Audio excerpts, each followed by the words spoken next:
Halo, saya Marcel Widianto dan ini monolog gue.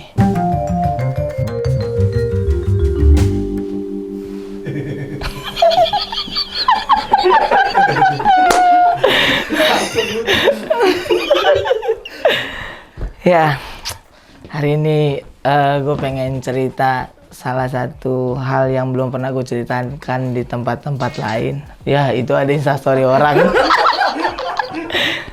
Belakang sini ada Bang Rispo, ada Mas Angga yang punya Lawas Pantas, dan Bang Jo. Gue nggak tahu mau ngomong apa. Tapi gue adalah orang yang berubah banget karena stand up, ya banyak orang tahu lah itu. Hidup gue sekarang buset udah rich people banget gue. Udah kaya banget gue, kacau. Lu tahu Pulau Seribu? Kemarin 700 udah gue beli.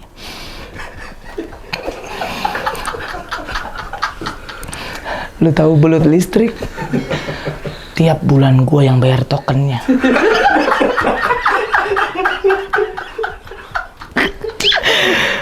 Kita serius dulu ya. Maksudnya gue nggak tahu kalau nggak ada stand up di hidup gue kayak gimana. Gue nggak tahu karena gue ya dalam hal akademi gue goblok banget lah. Gue pernah nggak naik kelas. Ini belum pernah gue ceritain sih. Gue nggak pernah naik kelas di SMP. Terus waktu itu gue sempet lulus dari sekolah ya semuanya karena nyontek gitu. SMP, SD, SMA, semuanya nyontek semua. Gue SMK tuh di akuntansi, SMK 48 Jakarta Utara, Jakarta Timur. Gue sekolah di sana akuntansi. Lu tahu nggak sih akuntansi tuh yang ngejelimet banget. Gue sempet dulu nyontek neraca lajur, kalau lu tahu. Salah lu, padahal udah nyontek. Temen yang gue contek bener, saking goblok kayak gue tuh. Itu gue nggak tahu kayak, aduh nih hidup gue kayak gimana gitu. Sampai akhirnya gue pengen banget jadi artis, pengen banget tuh jadi artis untuk ngedapetin uang instan. Karena gitu kan kebanyakan orang susah ya, maksudnya kenapa ada judi, itu kenapa ada maling, karena kita pengen punya uang banyak secara instan gitu, tapi nggak mau belajar. Nah, itu yang gue alamin gitu. Gue nggak mau belajar, cuman pengen nilai bagus dengan nyontek. Gue adalah orang yang males untuk baca gitu. Sampai akhirnya ya senang main judi. Ya gitu-gitulah. Itu semua udah gue alamin gitu. Ya kurir narkoba pernah juga. Jual minyak angin kapak palsu pernah. Pernah ketangkep. Gara-gara apa? Cuman minyak anginnya kurang panas. Jadi pas dicek sama bagian pengecekan, ini kurang anget katanya. Akhirnya dicek tuh berkas-berkas. Gak ada berkas-berkasnya. Ketangkep gue. Bos gue cabut. Di telepon gak aktif, ya Allah. Kayak orang gagal open BO gitu. Udah transfer terus di blok gitu. Gue juga pernah ngalamin gagal open BO. Gue bingung deh, kayak entah kenapa gitu kalau nggak ada stand up gue nggak tahu hidup gue kayak gimana gitu. Dan ya waktu gue sekolah dulu tuh gue jarang punya temen gitu. Temen gue dikit. Pak. Tuh Pak Ajis. Baru kali ini gue selama nonton monolog gue nggak ada kata tai loh. Baru ini doang nih ada nih. Ya gue kalau nggak ada stand up cuman tai. Yang disiram ngelawan ya. Aduh, dan ya gue dijauhin lah dulu lah. Lu tahu nggak sih dulu kayak kalau misalkan ada nih temen yang dateng ke tongkrongan, cabut gitu, bercanda doang, terus balik lagi gitu. Kalau gue cabut, udah cabut gitu. Gue cuman sendiri gitu. Main bola gebok, gue cuma jadi orang yang ngambil bolanya. Gak pernah ada yang mau nemenin gue dulu. Bahkan gue main tahu umpet, ini bener gak ngelucu kan sama sekali sih. Gue main tahu umpet, gue disuruh ngitung sampai 20 gitu. Pas gue melek gak ada orang sama sekali. Gue cari kemana-mana gak ada gitu. Tapi sekarang banyak banget orang yang ngaku jadi temen gua gitu. Lu nggak ingat kita dulu pernah begini. Ya gimana gua mau ingat, orang dulu lu nggak ada di hidup gua ya kan. Kok bisa tiba-tiba lu nggak ingat? Ya iya nggak ingat gua. Bener ini mah gua. Sekarang kayak semua hidup berbalik gitu. Ya kacau deh dulu gua nyontek. Ada beberapa teman gue cuma 1-2 yang gue pegang gitu, sampai sekarang masih teman baik, sahabatan. Karena dulu tuh gue bego banget, gue nyontek ngomong katanya belum selesai, tiba-tiba dia ngumpulin dan mati gue nggak ada. Sedih banget hidup gue dulu tuh. Uang jajan nggak ada. Gue dulu tuh untuk jajan gue cuma jadi korpet, tau gak sih lu, jadi yang saya beliin mie ke kantin, ntar gopeknya buat lu, 1000-nya buat lu, gitu-gitu. Sampai akhirnya gue mikir kayak, gue nggak bisa begini terus nih. Gue nggak mau anak gue ngalamin apa yang gue alamin gitu. Yang kalau main bola gue cuman bagian buat ngambil bola di got gitu. Itu doang gue. Itu gue udah bangga loh. Dulu gue sempet pengen ikut hype bis gitu kan. Di SMK gue ikut masuk ini tim basket. Gue cuman jadi ofisial nih.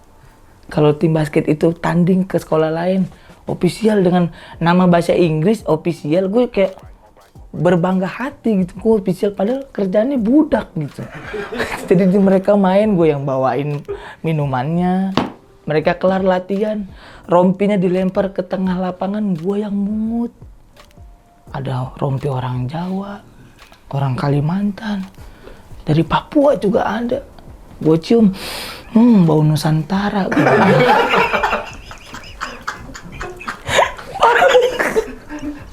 Sampai gue dulu sedih banget gue hidup. Kacau dah. Aduh, nggak ada yang bisa dibanggain gitu. Sedangkan gue anak pertama gitu. Anak pertama yang harus mengemban seluruh tanggung jawab keluarga. Ya diremehin sering gitu, dianggap sebelah mata, bahkan matanya nggak pernah ada yang nganggap gue, sering banget. Sampai akhirnya gue jadi penonton bayaran. Jadi penonton bayaran dengan berharap gue bisa jadi artis, karena itu adalah jenjang yang paling deket sama entertainment gitu. Kalau lu lihat artis sama penonton bayaran bisa sebelah-sebelahan, tapi gapnya jauh banget. Jauh parah. Bahkan gue dulu waktu pertama kali ikut jadi ekstras, itu udah ikut stand up. Sama artisnya sih nggak ada yang masalah gitu, tapi sama beberapa orang-orang make up, wardrobe, yang gue tahu mereka miskin juga gitu. Tapi gayanya itu, ya ampun, kayak miskin nggak solid gitu. Pernah waktu itu kan gue pengen make up nih, udah dibilang, Mbak saya pengen make up. Terus kata tukang make up-nya, udah langsung aja ke set. Gue langsung ke set kan. Terus akhirnya diomelin sama sutradara. Ini gimana sih berminyak banget mukanya? Ya udah akhirnya dipanggil tukang make up. Gue di tengah set nih. Lu tahu tukang make up itu datang, terus dia teriak. Kalau dibilang make up ya Allah. Padahal dia yang nyuruh bilang nggak make up. Anjing. Ini namanya Lastri, gue inget. Ini buat lu Lastri nih. Gue udah lah, gue bebasin aja lah sama gue hari ini lah. Lastri nih, gue tahu nih nama lu Lastri. Make up lu gak bagus-bagus banget. Bukan makeover, bukan Wardah lu. Ih, sosokan banget hidup lu. Sekarang jual buyung upik kayaknya. Rasa strawberry. Ada dulu ya. Dan ya udah gitu sekarang. Ya hidup gue udah enak lah gitu. Keluarga gue juga udah nyaman gitu, kita udah nggak berantem lagi karena beras. Seneng banget gua. Tetangga juga udah banyak yang negor. Dulu mah boro-boro negor, sekarang mah bos, iyalah. Sejak kapan gue punya PT ya kan? Gue panggil bos, panggil apa gitu. Dan ya udah bisa bikin sedikit lah mama gue bangga dan juga keluarga gue gitu. Cuma dari semua kebahagiaan yang gue punya gitu ada sedikit hilangnya gitu ketika bokap gue meninggal gitu ya. Jadi gue kayak nggak tahu gitu mau nunjukin ke siapa lagi gitu, menunjukin apa yang udah gue dapetin ini ke siapa gitu, nggak tahu gitu. Kayak hampa aja gitu, maksudnya kerja keras yang udah gue iniin, gue nggak bisa bilang, "Pak, nih anak Bapak berhasil," gitu. Nggak bisa. Ngeliat dia senyum, ya udah nggak bisa lagi gitu. Bahkan gue nggak mau lagi tuh pakai aplikasi Heritage yang jadi bapak gue hidup lagi tapi cuman begini-begini doang, ngapain gitu. Kayak orang kelar sholat gitu. Gini-gini doang, padahal kan Kristen bapak gue kan. Kayak gue nggak tahu lagi gitu, dan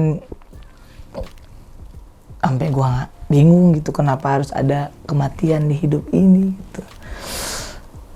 Kenapa nggak ada yang bisa bikin orang stop dari kematian? Bingung gua. Kenapa jadi begini? Gue juga bingung. Gak tahu ini mau di-cut atau dikasih digelontorin juga nggak apa-apa lah. Tapi intinya yang gue dapetin sekarang udah lebih dari cukup dari apa ekspektasi gue gitu. Gue cuman berharap dulu tuh ya hidup seenggaknya bisa makan setiap hari sama keluarga gitu. Itu udah impian gue banget gitu.